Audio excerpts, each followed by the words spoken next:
एक ऐसी बूढ़े बाप की कहानी जो हमको कुछ सिखा देगी। हम सब लोग अपने जीवन में कुछ ऐसा करते हैं जिससे हम लोगों को बहुत ही सीख मिलता है।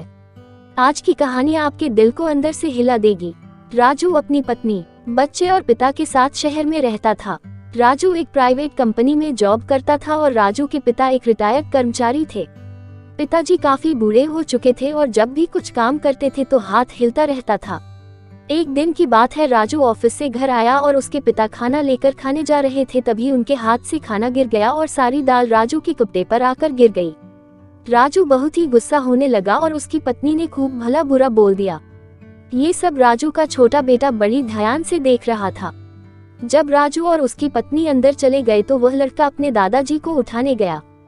फिर क्या था, राजू और उसकी पत्नी ने मिलकर सोचा कि इनका खाने का बर्तन अलग कर दिया जाए और अगले दिन उन्होंने वही किया। राजू की पत्नी ने अपने ससुर के लिए अलग से बर्तन निकाल दिया। राजू का बेटा ये ड्रामा बहुत ही ध्यान से देख रहा था। एक दिन की बात है, सब लोग खा रहे थे, तभी राजू के पिताजी के हाथ से फिर बर्तन गिर गया। ये देख राजू का बेटा बोला, अरे दादाजी, यह बर्तन संभाल के रखो, आप जब मेरे मम्मी पापा बूढ़े हो जाएंगे तो मैं उनको दूंगा।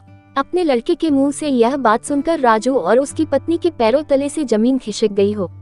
दोनों ने पूछा, बेटा यह आपको किसने बताया है? तो लड़के ने बोला, किसी ने नहीं, मैंने तो आप लोगों से ही सीखा है कि जब कोई बूढ़ा हो जाता है तो उसका बर्तन अलग कर दिया जाता है।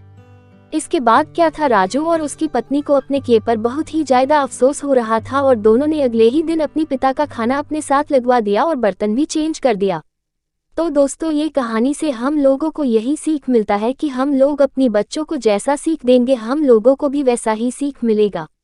अगर आप लोगों को ये कहानी अच्छी लगी हो तो अपने दोस्तों के साथ जरूर शेयर करें।